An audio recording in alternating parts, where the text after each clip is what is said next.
বেশ কিছুদিন আগে একজন বয়স্ক মানুষকে আমি জিজ্ঞেস করেছিলাম, এত সুন্দর গাছটার ডালপালাগুলো ছেটে দিয়েছেন কেন?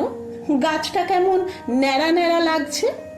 বয়স্ক মানুষটি হাসলেন, তারপর বললেন, গাছটাকে মাথা তুলে দাঁড়াতে দিতে হলে মাঝে মধ্যে কিছু ডালপালা ছেটে দিতে হয়। দেখবে এই গাছটাই কিছুদিন পর সরলভাবে ওপরে উঠে গিয়ে আবার ডালপালা মেলে দিতে পেরেছে। এতে গাছটার উপকারী হবে। বুঝলাম এ সত্যি মানুষের জীবনে নিজের ভালোর জন্য অনাবশ্যক অবাঞ্ছিত মানুষদের ছেটে দিন। বাদ দেওয়া মানে সবসময় বিয়োগ নয়, বাদ দেওয়া মানে আপনার আগামী দিনের ভালো কিছু পাওয়ার যোগ।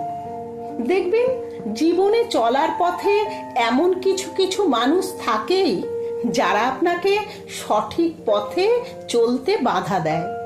আপনি হয়তো ভাবছেন এরাই হয়তো ঠিক, কারণ আপনাকে এরা এমনভাবে ব্রেন ওয়াশ করবে আপনি সঠিক পথে চলতে গিয়েও থেমে যাবেন।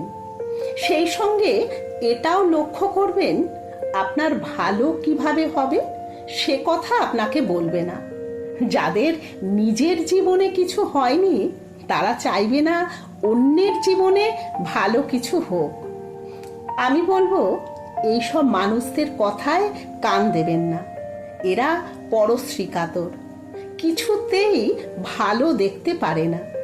জীবন থেকে এদেরকে ছেটে দিন।